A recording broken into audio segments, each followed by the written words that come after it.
Hallelujah, praise Lord. आप सभी को जय मसीह की। प्रभु यीशु मसीह के मीठे मधुर नाम में आप सबको मेरा सलाम मिले। मैं एक पहाड़ी स्थान पे हूँ और यहाँ से आपके लिए एक मैसेज को मैं लेके आया हूँ। जब हम इस पहाड़ पर आए, आप देख रहे हैं ये कितना खूबसूरत सा यहाँ का व्यू है, कितना खूबसूरत सा यहाँ का नज़ारा है। और जब मैं यहाँ पे आया, जितने टीम के लोग आए, सबके मुंह से एक ही बात निकली, वाव, कितना अमेजिंग ये स्थान। यहाँ तक आने के लिए जो हमने सफ़र तय किया, यहाँ पे आने के लिए जो परेशानियां हमको हुई वो बहुत अधिक थी। पहाड़ आप जानते हैं, जब चढ़ना होता है बहुत स्ट्रगल है, बहुत पेन है, बहुत सारे जानवरों का भी खतरा है, बहुत सारी बातें हैं और वो सारी चीज़ें सहकर हम यहाँ पे आए। पर जब हमने ये नज़ारा देखा, हमने महसूस किया एक अलग ही ताजगी को, एक अलग ही एनर्जी को, क्योंकि हम खुश हो गए कि एक खूबसूरत जगह पे हम पहुँचे। बट एक अद्भुत बात है कि हमें ये दिख रहा है, जब मैं आपको कन्वे कर रहा हूँ आपको ये दिखेगा कि ये बहुत खूबसूरत है, पर यहाँ तक पहुँचने का जो सफ़र है वो बहुत पीड़ा से भी होके गया है। मैं आपको कुछ मैसेज के द्वारा समझाना चाहता हूँ। बाइबल कहती है फिलिपियो 1 और उसके 29वें वचन में, क्योंकि मसीह के कारण तुम पर ये अनुग्रह हुआ कि ना केवल उस पर विश्वास करो पर उसके लिए दुख भी उठाओ। एक अमेजिंग बात परमेश्वर का कलाम कह रहा है कि मसीह के कारण तुम पर ये अनुग्रह हुआ कि ना केवल उस पर विश्वास करो वरन उसके लिए दुख भी उठाओ। यानी कि दुख भी एक अनुग्रह का हिस्सा है। कई लोगों को लगता है कि जब हम मसीह में आए तो सब कुछ बहुत बहुत अच्छा हो गया। यस, होता है। ये बिल्कुल इस नज़ारे के समान है जो हमने देखा था। ये बिल्कुल पहाड़ी वादियों के समान है जो हमें आनंद से भरता है। लेकिन याद रखें, जब अनुग्रह इसलिए हुआ कि आप विश्वास करें, तो अनुग्रह इसलिए भी आप पे हुआ कि आप उसके नाम के निमित्त दुख भी उठाएं। हालेलुया। बाइबल इसे बताती है कि जब हम मसीह में आते हैं तो ये सफ़र बड़ा दुखों से भरा भी होता है।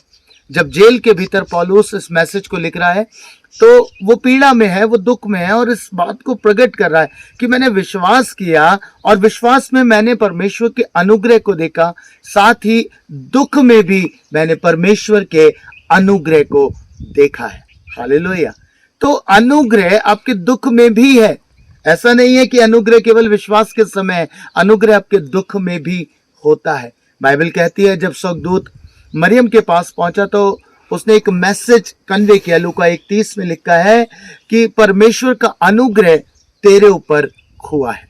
क्या अमेजिंग बात है। आप जानते हैं क्योंकि उसके ऊपर अनुग्रह हुआ कि वो परमेश्वर के पुत्र प्रभु यीशु मसीह को अपने गर्भ में रिसीव करे पवित्र आत्मा के द्वारा। पवित्र आत्मा के द्वारा यीशु मसीह उसके गर्भ में आए। पर क्या ये इजी था? आप देखिए, आप उसकी महिमा को एक साइड देखेंगे पर उसके साथ एक दुख भी है और दुख में भी उसके ऊपर अनुग्रह। और दुख क्या, एक कुंवारी का गर्भवती होना समाज में आप जानते हैं कितनी पीड़ा को लेके आया होगा। बहुत दुख उसने सहे होंगे, बहुत तकलीफ उसने सही होगी।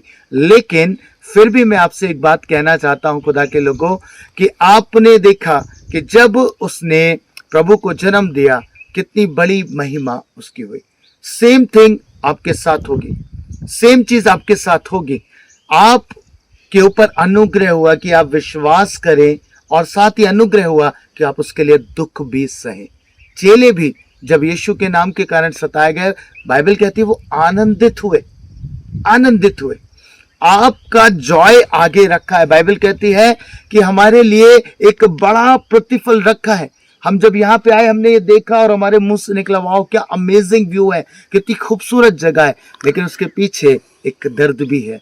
चलना, थकान, पीड़ा, बहुत स्ट्रगल भरा सफर, रास्ता बहुत ज्यादा कहना चाहिए तकलीफ से भरा हुआ रास्ता, छोटे छोटे रास्ते, पथरीले रास्ते, बहुत तकलीफ से लोग यहाँ तक आते हैं, है ना।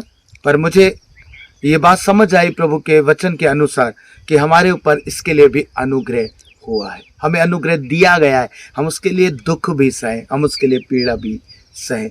और जब हम ये सह के निकलते हैं फिर हम बिल्कुल इस जगह पे पहुंच जाते हैं जब हम कह नहीं पाते हैं वाह क्या अमेजिंग है हमारा खुदा। जब हम उसकी महिमा को देखते हैं, जब हम उसके तेज, उसकी ग्लोरी को देखते हैं, हमारा मन भी आनंद से भर जाता है। पहाड़ बहुत अच्छे हैं, पर पहाड़ तक पहुंचने की जर्नी बहुत तकलीफों से भरी भी होती है। याद रखें, हमें पहाड़ों पे ही रहना है, आत्मिक पहाड़ों पे रहना है, आत्मिक जीवन पे रहना है। तो जो रास्ता है स्ट्रगल भरा हो सकता है, दुखों से भरा हो सकता है, लेकिन अंत में आप आनंदित होंगे। प्रभु आप सबको ब्लेस करे।